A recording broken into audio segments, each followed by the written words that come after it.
ولايه النهارده هي اللي جمعت اعلى اقتصاد في امريكا واعلى نسبه مشردين في البلد برضه. ايه حكايتها؟ تعالوا نشوف.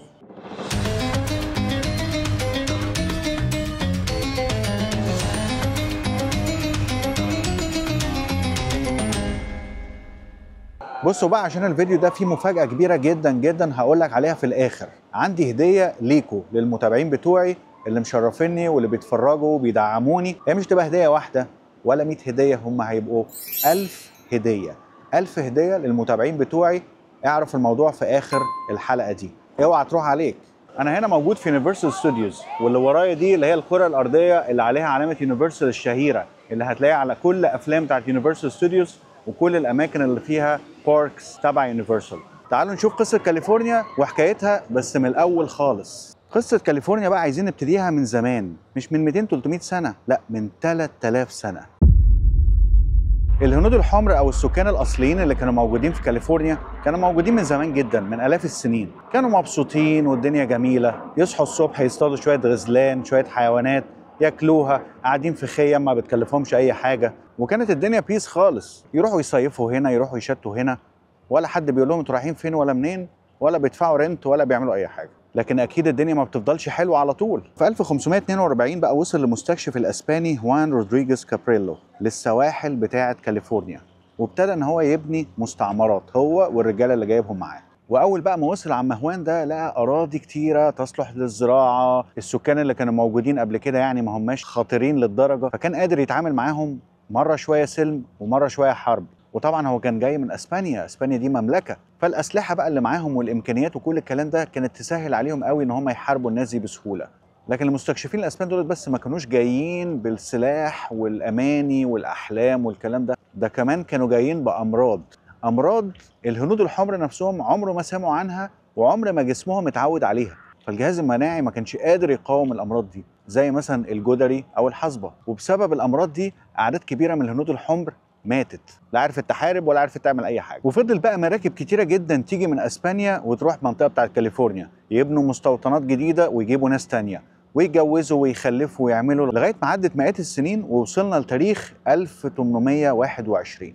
انا مش عارف ده ورد بلدي ده ولا ايه، بس شبه الورد البلدي اللي عندنا بالظبط. اللي بيفهم في الورد يقول لنا الورد ده بلدي ولا ايه بالظبط، ولا حاجه شبهه. وبصوا الورد ده كمان، انا ما اعرفش ده معمول ازاي.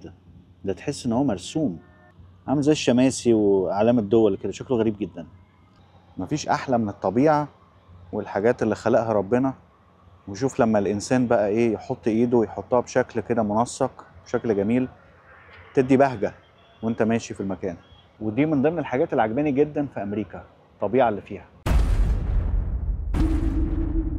1821 دي كانت الفتره اللي بيحكم فيها محمد علي في مصر، لكن الناحيه الثانيه من العالم وفي منطقه كاليفورنيا كانت كاليفورنيا بتحاول ان هي تستقل عن الدوله او الامبراطوريه الاسبانيه في الوقت ده، وانضمت للمكسيك. لكن بعديها فترة بسيطة أمريكا طبعا عايزة تتوسع، كانت واخدة الجزء الشرقي من أمريكا، فعايزة بقى تتجه إلى غرب القارة، فكانت حاطة استراتيجية إن هي تاخد أراضي كتيرة وكان من ضمنها كاليفورنيا اللي تبع المكسيك. وحصلت حرب ما بينهم لكن انتهت بمعاهدة ما بين أمريكا والمكسيك. المكسيك تخلت عن أراضي ليها لصالح أمريكا مقابل 15 مليون دولار، كان من ضمنهم الأراضي بتاعت كاليفورنيا الحالية. وبعد الحرب مباشرة ابتدى بقى الأمريكان ينقلوا أكتر على المكان ده، وابتدوا إن هم يكتشفوا ذهب. فكل الناس قعدت تقول لبعضها الحق ده في ذهب في المكان ده، الجبال دي مليانة ذهب، الأراضي دي مليانة ذهب. فحصل هجرة كبيرة جدا كانت تعتبر من أكبر يعني لحظات الهجرة اللي موجودة في أمريكا. وابتدوا إن هم ينقبوا على الذهب، يدوروا عليه، يستعملوا متفجرات، يستعملوا الحاجات دي. ولو انت شفت الفيلم بتاع زورو اللي هو الراجل المقنع ده اللي كان بيساعد الغلابه وكده، وكان بيعمل بالسيف بتاعه حرف زي كده او زد، الفيلم ده بيتكلم عن الفتره دي ايام ما كانوا بيكتشفوا الذهب. وكل الناس قعدت تقول ساعتها كاليفورنيا دي بلد الفرص وبلد الاحلام، هنقدر من خلال الذهب ومن خلال الارض الجديده ان احنا نبني مستعمرات جديده وناخد اراضي ونختني وكل الكلام ده. ففكره ان كاليفورنيا هي بلد الفرص والاحلام ابتدت في الفتره دي. وبعد موضوع حمى الذهب ده بسنتين، وتحديدا في 9 سبتمبر 1850 انضمت كاليفورنيا للولايات المتحدة وأصبحت الولاية رقم 31. كاليفورنيا استقلت خلاص وطمنا عليها. تعالوا بقى نتكلم على كاليفورنيا اللي احنا نعرفها اليومين دول.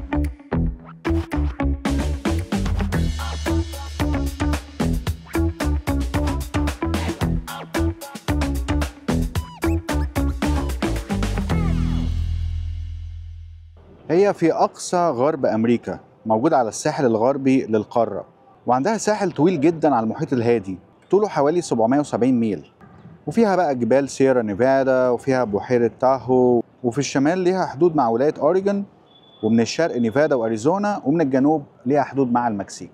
ومن اشهر بقى المدن والمعالم اللي موجوده في كاليفورنيا هي لوس انجلوس وهوليوود طبعا، اللي هي اكبر مكان لصناعه الافلام في العالم، ومعظم الافلام الامريكيه اللي انت بتتفرج عليها طالعه من المكان ده. زائد بقى سان فرانسيسكو والكوبري الشهير بتاعها، وسان دييجو والشواطئ الرهيبه اللي موجوده هناك. فولايه مليانه معالم كتيره جدا عمرك ما تزهق منها ابدا. وبما ان بقى ان كاليفورنيا هي مساحتها كبيره جدا، ففيها اعلى نسبه نسمه موجوده في الولايات المتحده، فيها 40 مليون بني ادم عايشين على اراضيها. وطبعا في تنوع عرقي كبير جدا، هتلاقي فيه لاتينو، هتلاقي فيه اسيويين، هتلاقي فيه عرب. وبالمناسبه كاليفورنيا هي واحده من اكبر الولايات اللي فيها نسبه عرب موجوده على مستوى امريكا كلها، وبالذات في لوس انجلوس وسان فرانسيسكو هتلاقي فيه اعداد عرب كتيره جدا. ومش شرط هتلاقيهم بس ان هم هاجروا من السنين اللي فاتت، لا ده انت ممكن تلاقيهم دلوقتي الجيل الثاني او الثالث او حتى الرابع. فالعرب والمصريين هاجروا من زمان قوي على كاليفورنيا. ليه بقى هاجروا واشمعنى اختاروا كاليفورنيا؟ هو ده اللي هنتكلم عليه، على المميزات، وكمان هقول لك على العيوب. فاوعى تسيب الفيديو دلوقتي لان في عيوب كتيره ممكن تخليك تغير رايك عن الولايه دي خالص. طب ايه بقى مميزات كاليفورنيا؟ كاليفورنيا مليانه مميزات مش موجوده في اي حته تانية في امريكا. اولا هي اكبر اقتصاد موجود في امريكا، نمره واحد في الاقتصاد. ولو اعتبرنا ان كاليفورنيا دي مثلا دوله مستقله عن امريكا، فهي هتبقى خامس اقتصاد في العالم. فتخيل المكان ده عامل ازاي. يعني كفايه مثلا سيليكون فالي دي. سيليكون فالي دي فيها اكبر شركات في العالم، عندك شركه ابل بتاعت الايفون، عندك شركه جوجل، عندك فيسبوك، وشركات تانية كتيرة جدا. وبما ان الشركات دي اصلا الميزانيات بتاعتها زي ميزانيات دول، فانت ليك ان تتخيل الناس هناك بتقبض كام. من المزايا بقى المهمة جدا في كاليفورنيا واللي كل الناس بتجمع عليها هي الجو.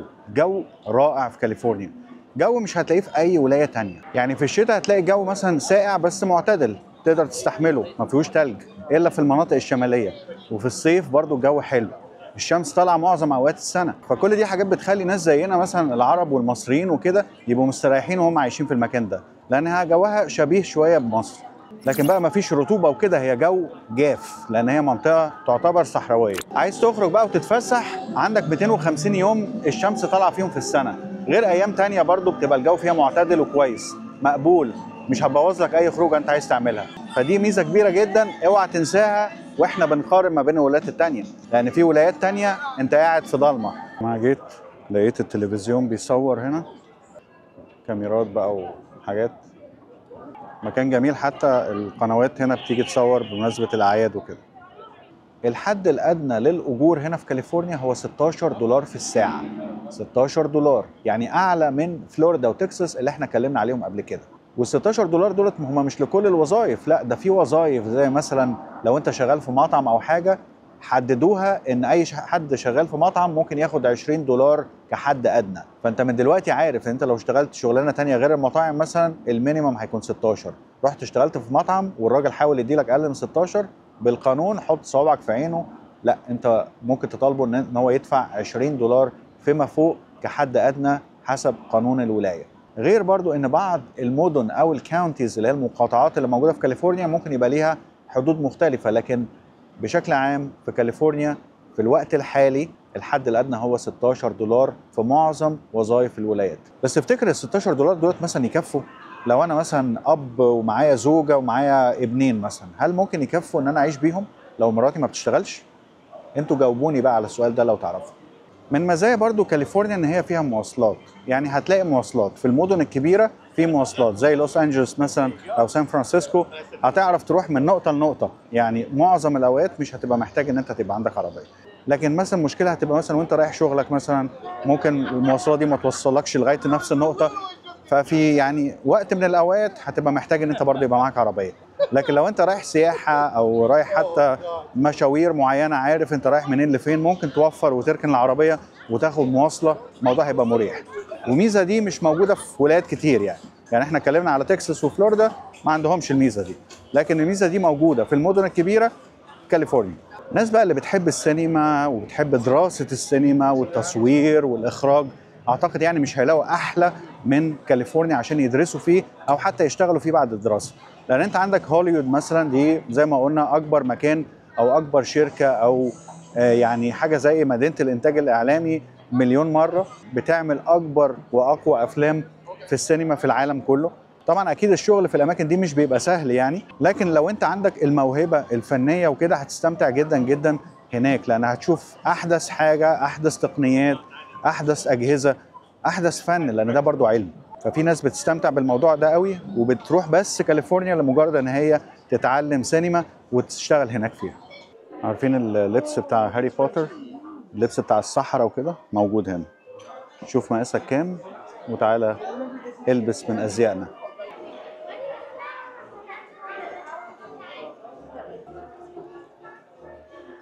طيب نيجي بقى للهديه بتاعه الفيديو اللي احنا اتكلمنا عليها في الاول. طبعا انا شفت ردود افعال كبيره جدا بعد الفيديو بتاع تكساس والفيديو بتاع فلوريدا منكو، يعني حاجه بصراحه فرحت قلبي جدا وحمستني ان انا اعمل فيديوهات اكتر وان احنا نتفاعل اكتر ويبقى في شغل اكتر ومجهود، رغم ان يعني زي ما انتم شايفين الواحد بيروح وبيلف وبيعمل وبيحضر للفيديو، لكن كل ده يهون عشانكم. الحب اللي انا شفته في الكومنتس كبير جدا، اتمنى ان انا استاهله. الهديه عباره عن كورس انجليزي معمول لاي حد مسافر امريكا قريب او لسه واصل امريكا، او اي حد انت شايفه ان هو يستاهل الكورس ده.